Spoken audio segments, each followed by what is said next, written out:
On my daughter's wedding anniversary, she said, "Mom, it's better if you don't come, this is just our moment." I just walked away in silence and left an envelope with the whole truth. "Your presence here means so much to me. Watch until the end and leave a comment telling me which city you're watching from. I want to see how far my story has reached. Mom, better if you don't come. This is just our moment." I stood in Melissa's pristine living room, those words hitting me like a physical blow. My own daughter was telling me, her only parent for the past 27 years, that I wasn't welcome at her wedding. "I don't understand," I whispered, my voice suddenly weak. My hands trembled as I clutched my purse. "Melissa, I'm your mother." She avoided my eyes, busying herself with the wedding catalog spread across her coffee table. The same coffee table I'd helped her pick out when she bought this house. "It's nothing personal, Mom," she said, though every word felt precisely personal. "It's just that Richard's family is very traditional, and we want the wedding to have a certain aesthetic." Aesthetic. As if I were some unsightly decoration that would ruin the perfect tableau she was creating with her new family, the family that wasn't me. "Will your father be there?" I asked, already knowing the answer. Her face brightened slightly. "Of course. Dad's walking me down the aisle." Caroline helped me pick the perfect father-daughter dance song. Caroline. My ex-husband's wife of 15 years. The woman who got to attend dress fittings and cake tastings while I received polite, distant updates via text message. I see. I looked around the room, at the framed photos of Melissa with Richard and his parents at their lake house, Melissa with her father at her medical school graduation, Melissa with Caroline at her bridal shower. Not a single photo of me. Not one. "It's just easier this way, Mom. You and Dad can't be in the same room without tension, and this day is about me and Thomas. I don't want any drama." Drama.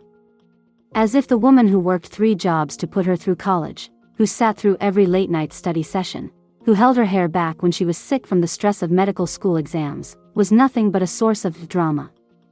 I thought about the nights I'd stayed up sewing her clothes because we couldn't afford store-bought. The Christmas mornings I'd pretended Santa brought gifts that I'd worked overtime for weeks to afford. The time I'd sold my mother's antique brooch, the only thing of value I owned, to pay for her senior class trip. "Your grandfather's brooch," I said quietly. "Did you ever wonder how I paid for that trip to Europe during your senior year?" She looked uncomfortable. "Mom, please don't start with the guilt trips. This is exactly what I'm trying to avoid." I stood up, suddenly unable to breathe in this house filled with evidence of the life she shared with everyone but me. "I understand," I said, though I didn't. I couldn't. "Thanks for being reasonable," she said, relief evident in her voice. She hadn't expected me to give in so easily. She didn't know what I was about to do. I reached into my purse and pulled out the cream-colored envelope I'd prepared just in case. I'd hoped I wouldn't need it, but somehow, deep down, I'd known this day would come. "I brought you something," I said, placing it on the table. "A wedding gift of sorts. Open it after the ceremony." "You didn't have to." "I did," I interrupted, my voice steadier now. "You deserve to know the truth." She frowned slightly. "What truth?" I smiled sadly. "The truth about your father. About me. About everything you think you know." I walked to the door before she could respond, before she could see the tears welling in my eyes. 64 years old, and I was still trying to hide my pain from my child. "I hope you have a beautiful wedding, Melissa," I said, my hand on the doorknob. "I hope it's everything you've dreamed of." As I closed the door behind me, I wondered if she would ever understand what it cost me to walk away. I wondered if she would ever open that envelope and face the reality I'd protected her from for so many years. I got into my car and drove away from my daughter's house for what might be the last time. The envelope contained every painful truth I'd ever hidden from her: bank statements, letters, medical records, photographs, all evidence of a life she'd never known existed. My name is Janet Collins, and this is the story of how I lost my daughter, and how that envelope changed everything. My apartment felt emptier than usual when I returned from Melissa's house.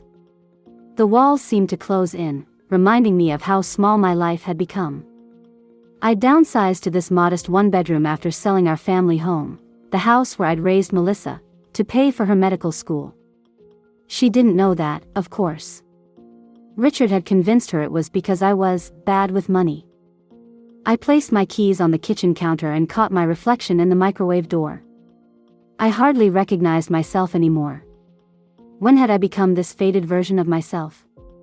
This woman with slumped shoulders and eyes dulled by rejection? The wedding was 3 days away. 3 days until my only child would pledge her life to Thomas without me there to witness it. I sank onto the edge of my bed, my body suddenly too heavy to hold up. "What now, Janet?" I whispered to the empty room. My gaze fell on the closet where I'd stored the few possessions I couldn't bear to part with when I sold the house. Driven by some impulse I couldn't name, I opened it and pulled out the dusty cardboard box labeled "Personal." Inside was a smaller wooden box containing my old diaries. I hadn't looked at them in years, perhaps decades. The last time was probably when we were packing up the house, and I'd briefly considered throwing them away. Why had I kept them? I opened the first one, a faded blue notebook with a broken spine. It was from the year Richard left, when Melissa was just 8 years old.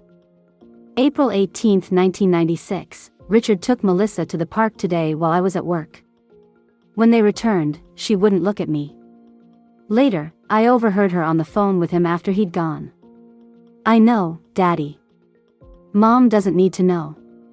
What are they hiding from me? What is he telling her?" May 2, 1996, Melissa asked why I never attend her school events. I showed her my work schedule, explained that I'm working double shifts to keep us afloat since Richard left. She said, "Dad says you could come if you really wanted to." As if I'm choosing to miss her life. As if I wouldn't give anything to be there. June 15, 1996, Richard was 2 hours late returning Melissa from their weekend visit. When I called worried, he told me to stop being so controlling. When they finally arrived, Melissa was eating ice cream at 9:30 p.m. on a school night. When I expressed concern, she rolled her eyes, a gesture so like her father, and said, "Dad lets me be a kid." As if I'm the villain for wanting her to be healthy and rested. I flipped through page after page, reading entries I'd forgotten I'd written. A pattern emerged, one I'd been too close to see at the time. Richard hadn't just left me, he'd systematically turned our daughter against me, painting himself as the fun, loving parent while casting me as cold, controlling, and absent. It wasn't just the past that came into focus as I read, it was the present. The way Melissa always seemed to have a new criticism of me after spending time with her father. The way she'd begun to rewrite our history, forgetting the years it was just the two of us, romanticizing the brief times Richard swooped in to play hero. I continued reading late into the night, diary after diary revealing the slow poisoning of my relationship with my daughter. By the time I closed the final book, something had shifted inside me. The fog of confusion and hurt had lifted, replaced by a clarity so sharp it almost hurt. Richard hadn't just taken my marriage and my financial security, he'd taken my daughter's love. And I had let him. I walked to the bathroom and stared at my reflection in the harsh fluorescent light. For the first time in years, I really looked at myself. "No more," I whispered to the woman in the mirror. "No more hiding. No more apologies. No more shame." I didn't sleep that night. Instead, I made a list, places I wanted to see, things I wanted to learn, dreams I'd abandoned long ago. I'd spent 27 years defining myself as Melissa's mother, and before that, as Richard's wife. Who was Janet Collins without those labels? It was time to find out. The next morning, I called work and used 2 weeks of the vacation time I'd never taken. Then I made an appointment with a lawyer to discuss my rights to the house I'd sold and the investments I'd liquidated for Melissa's education. I wasn't sure if I had any legal recourse, but I needed to know. As Melissa's wedding day approached, I felt something I hadn't experienced in years, a sense of possibility. The envelope I'd left with my daughter contained the truth, but it also contained my freedom. Whether she chose to open it or not, I had finally opened my eyes. I was done being invisible. Done being the convenient villain in Richard's story. Done sacrificing everything for a child who couldn't, or wouldn't, see my worth. It was time for Janet Collins to live for herself. Melissa's wedding day arrived with perfect weather, sunny and mild, like the universe itself was celebrating a day I wasn't meant to witness. I spent the morning planting new flowers in my small balcony garden, soil under my fingernails, sweat on my brow, refusing to sit home and wallow. My phone remained silent.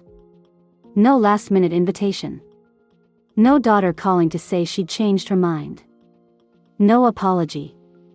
At precisely 2 p.m., when I knew Melissa would be walking down the aisle on Richard's arm, I drove to Lake Armstrong, the place I used to take her for picnics when she was small, before Richard reappeared in our lives claiming he'd changed and wanted to be part of her life again. I sat on our old favorite bench, watching families with young children play along the shoreline. A little girl with dark curls like Melissa once had was building a sandcastle with her mother. They laughed together, heads bent close, sharing secrets. "She looks just like you did," I whispered to the empty space beside me where my daughter should have been. By sunset, I felt strangely peaceful. Something had shifted inside me over the past 3 days. The crushing weight of rejection still hurt, but it no longer defined me. I had spent decades trying to earn my daughter's love, to compensate for Richard's absence, to be both mother and father. Now, for the first time, I was simply Janet. I was driving home when my phone rang. Melissa's name flashed on the screen. My heart stuttered, but I didn't answer. Whatever she wanted to say, whether it was to share wedding highlights that would only twist the knife deeper, or to thank me for a gift I hadn't given, could wait until I was ready. The phone rang twice more before I arrived home. Each time, I let it go to voicemail. As I unlocked my apartment door, it rang again. This time, it was Richard. "What do you want?" I answered, my voice cool. "What the hell did you do?" He sounded furious, his words slightly slurred. He'd been drinking at the reception, apparently. "You'll have to be more specific, Richard." "Don't play dumb, Janet. That envelope you left for Melissa. What game are you playing?" I smiled into the empty air of my apartment. So she'd opened it after all. It's not a game. It's the truth. Something you've been short on for the past 27 years. You had no right. I had every right, I interrupted. She's my daughter too, though everyone seems determined to forget that. She deserves to know who paid for her education, who sold their home so she could become a doctor, who was there every single day while you were building your new family with Caroline. His breathing was heavy on the other end of the line. "You're trying to turn her against me." The irony was almost laughable. "No, Richard. That's what you did to me. I'm just correcting the record." I hung up, my hands trembling but my voice steady. For decades, Richard had controlled the narrative. He'd painted me as cold, obsessed with money, too busy working to attend school functions, never mentioning that I was working to compensate for the child support he'd forgot to pay, for the credit card debt he'd left in my name, for the mortgage he'd stopped contributing to despite the court order. The documents in that envelope told the story I'd protected Melissa from. Bank statements showing I'd liquidated my retirement fund for her first year of medical school. The deed transfer for our family home, sold in her final year. Medical records from the night I collapsed from exhaustion after working 3 weeks straight to cover her study abroad program. And letters, dozens of letters I'd written to her during those weekends with her father that she claimed I'd abandoned her for. Letters that Richard had intercepted and hidden, letters expressing my love, my pride, my longing to be with her. My phone rang again. "Melissa." This time, I answered. "Is it true?" Her voice was thick with tears. "All of it?" "Yes," I said simply. "Why didn't you tell me?" I sank onto my couch, suddenly exhausted. Would you have believed me? Over him? Over Caroline? Silence. Then, "I'm so sorry." 2 small words. After decades of rejection, of subtle cruelty, of being written out of my own daughter's life, they should have felt insignificant. Yet they penetrated the armor I'd built around my heart. "I didn't leave that envelope to hurt you, Melissa," I said quietly. "I left it because I couldn't bear to be erased from your life anymore." "Can I come over?" she asked. "Now?" I closed my eyes, weighing the question. Part of me wanted to say yes immediately. To rush back into the role of mother, to smooth everything over, to pretend the wound wasn't as deep as it was. But the new Janet, the woman who had faced her reflection and promised no more, knew better. "Not tonight," I said gently. "I need time. And so do you. But we both need to process this, Melissa. Your wedding was today. You should be with your husband." "Mom, please." "I'll call you tomorrow," I promised. "We'll talk then." After we hung up, I stood at my window looking out at the city lights. For the first time in years, I felt seen. The truth was finally out there, for better or worse. The envelope had done its work. Melissa arrived at my apartment the following afternoon wearing the same clothes she'd had on the day before. Her eyes were red-rimmed and swollen, her wedding ring conspicuously absent. She looked like she hadn't slept. "You should be on your honeymoon," I said, stepping aside to let her in. "How could I go?"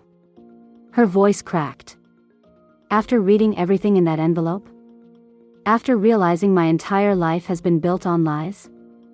I gestured for her to sit, maintaining the calm I'd practiced all morning in anticipation of this moment. "Would you like some tea?" She stared at me as if I'd offered her poison. "Tea? Mom, I just found out my father systematically destroyed our relationship, intercepted your letters, and lied to me for most of my life. I don't want tea." "What do you want, Melissa?" The question hung in the air between us.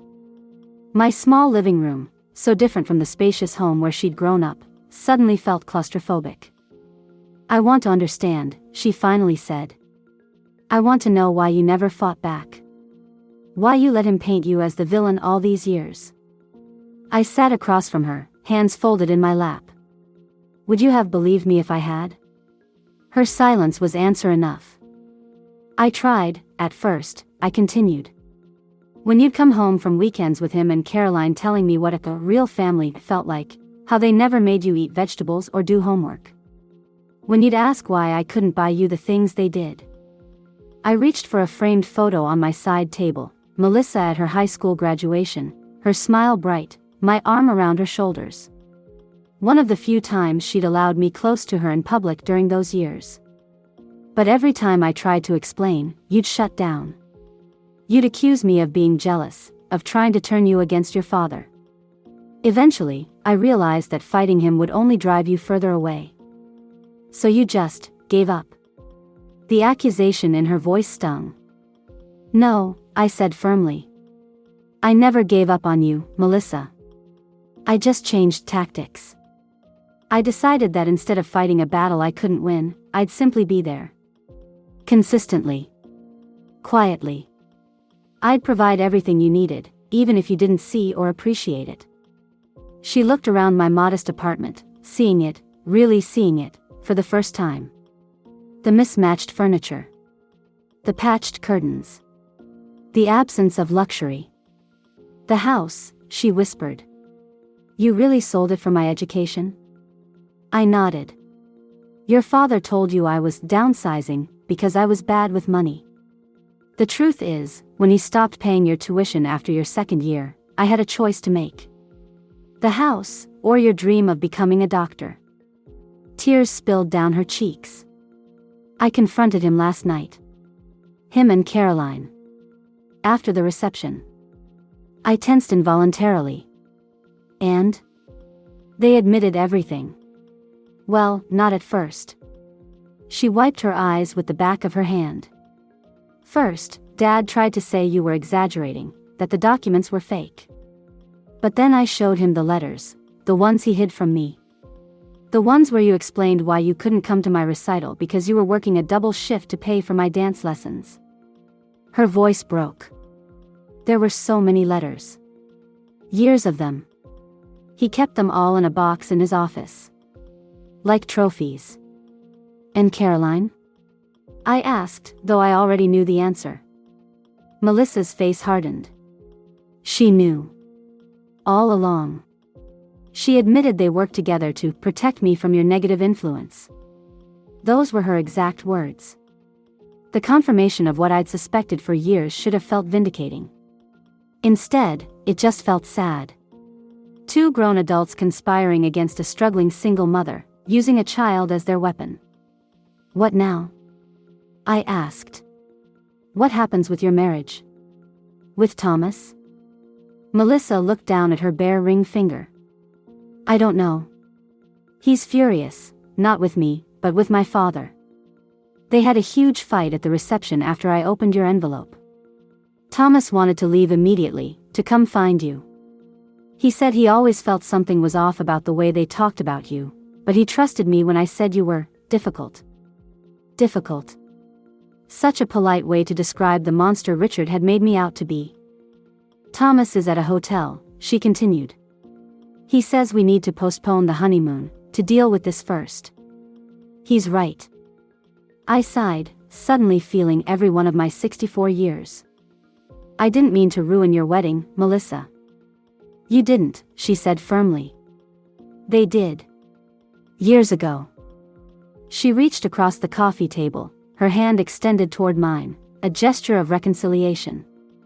Part of me, the old Janet, the one desperate for her daughter's love, wanted to grab it immediately, to rush into forgiveness. But the new Janet knew better. It's not that simple, I said, not taking her hand. We can't just pretend the last 20 years didn't happen. You hurt me, Melissa. Deeply and repeatedly. Her hand dropped. I know. Do you? Do you know what it felt like to be excluded from your graduation dinner? To learn about your engagement on Facebook?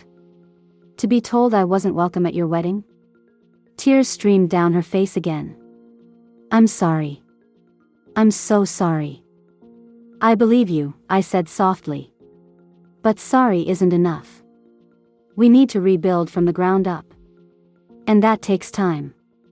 She nodded slowly, understanding dawning in her eyes. This wasn't going to be fixed in one afternoon conversation. This would take work, from both of us. Where do we start? She asked. I finally reached for her hand. We start with the truth. All of it. No more secrets, no more silence. And then, we see what's left to save. 3 months passed before Melissa and I found our way back to each other. 3 months of careful conversations, of unlearning old patterns, of giving each other space to heal. I used that time to focus on myself. I joined a watercolor class at the community center, something I'd always wanted to try but never had the time for. I reconnected with old friends I'd lost touch with during those years of working multiple jobs. I even started dating again, nothing serious, just coffee with Henry, a retired English teacher who frequented the same bookstore I did. Melissa, meanwhile, was dismantling the life she'd built on her father's lies. She and Thomas had postponed their honeymoon indefinitely. They were in counseling, trying to navigate the impact of Richard and Caroline's deception on their new marriage. We met for lunch every Sunday, neutral territory at a small cafe halfway between our homes. At first, our conversations were cautious, filled with safe topics and careful avoidance of deeper wounds. But gradually, we began to rebuild. I found my old journals, Melissa said one rainy Sunday in November. From when I was 13. I stirred my coffee, waiting. These moments were becoming more frequent, Melissa uncovering memories, re-examining them in light of what she now knew to be true. There was an entry about my science fair project. The one about plant growth? I nodded. I remember. You won first place. In my journal, I wrote that you didn't come to the ceremony because you didn't care about my accomplishments. She looked up, her eyes sad. But that was the week you were working double shifts because Dad was late with child support again, wasn't it? Yes, I said simply. I had to cover the mortgage. She shook her head, disgusted with herself. I was so unfair to you. For years. You were a child, Melissa. Children believe what they're told by the adults they trust. I'm not a child anymore, she countered. I should have seen through it. Should have questioned why you were suddenly too busy for me right after Dad came back into my life. Why you were suddenly controlling when you asked about my weekends with him and Caroline. I reached across the table and took her hand. We both made mistakes. I should have fought harder. Should have found a way to make you understand what was happening. But I was exhausted, barely keeping us afloat. And so afraid of losing you completely. You almost did, she whispered. At the wedding. The memory of that day, of being told I wasn't welcome at my own daughter's wedding, still stung. But the pain had dulled, like an old injury that aches only when the weather changes. But I didn't, I said. Thanks to that envelope. She smiled wryly. Your nuclear option. I prefer to think of it as my moment of courage. We finished our lunch, the conversation shifting to lighter topics, her work at the hospital, my newfound interest in painting. As we walked to our cars, she hesitated before hugging me goodbye.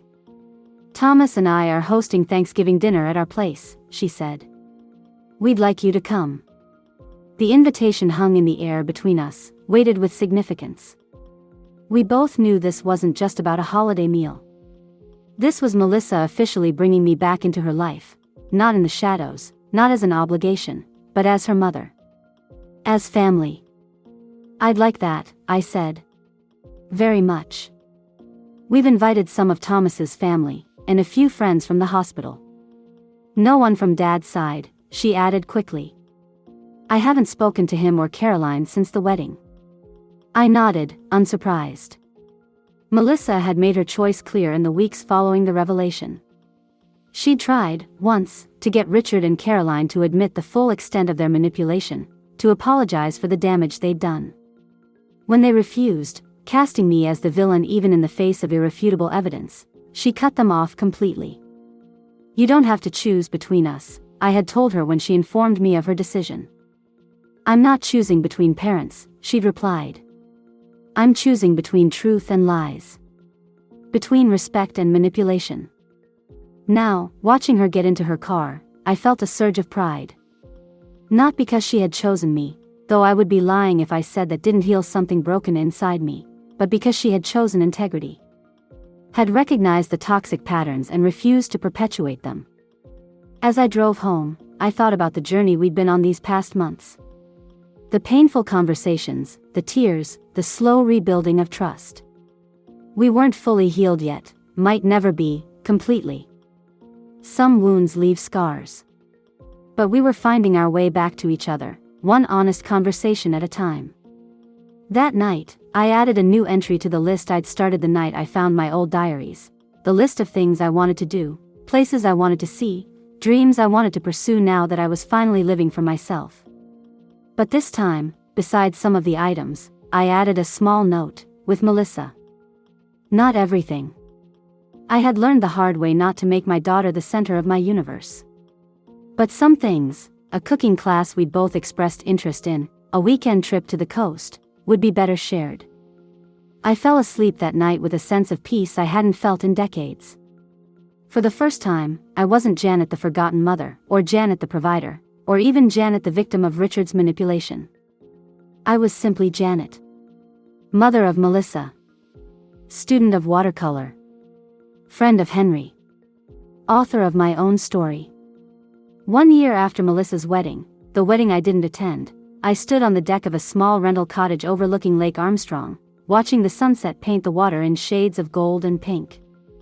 The same lake where I'd sat alone that day, remembering picnics with my young daughter. But I wasn't alone this time. The steaks are ready, Henry called from behind me, the scent of grilled meat wafting through the open door. His presence in my life was still new enough to surprise me sometimes, this kind, steady man who listened more than he spoke and valued me exactly as I was. Coming, I replied, giving the water one last look before turning back toward the warmth of the cottage. Inside, Melissa was setting the table while Thomas tossed the salad. They'd been married for a year now, a quieter, more honest year than either had anticipated when they'd said their vows on that day that had nearly broken me. Mom, should we eat inside or on the deck? Melissa asked, holding plates in her hands. Mom.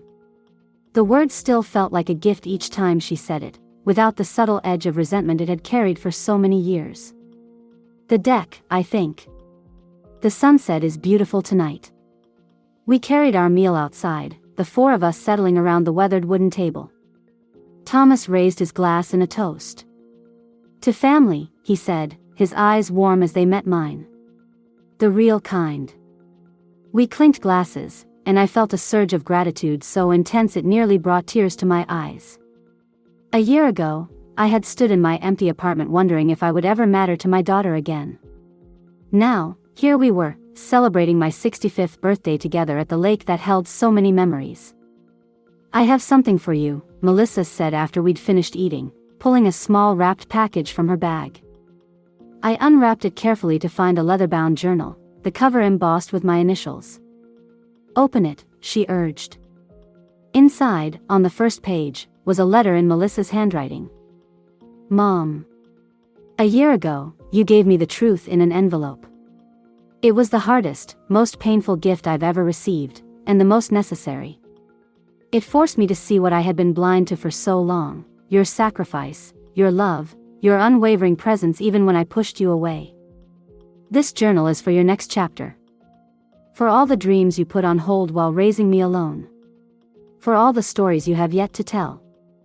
I love you, and I'm so proud to be your daughter. Melissa. I ran my fingers over the words, feeling their weight. Thank you, I said simply, too moved for more elaborate speech. Later, after Henry and Thomas had cleared the dishes and built a small fire in the fire pit on the beach, Melissa and I took a walk along the shoreline. The water lapped gently at our feet, cool against the warm evening air. Thomas and I are trying to have a baby, she said softly, her eyes on the horizon. I squeezed her hand. That's wonderful news. We wanted you to be the first to know. She turned to face me. And I want you to know that when it happens, when I become a mother, I'm going to need you. Not just as a grandmother, but as my guide. Because I've seen the kind of mother you are. The kind who sacrifices everything without keeping score. The kind who loves without conditions. My throat tightened with emotion. I made plenty of mistakes, Melissa. So will I. She smiled. That's why I'll need you. To remind me that perfect parenting isn't the goal. Loving your child enough to let them find their own way is.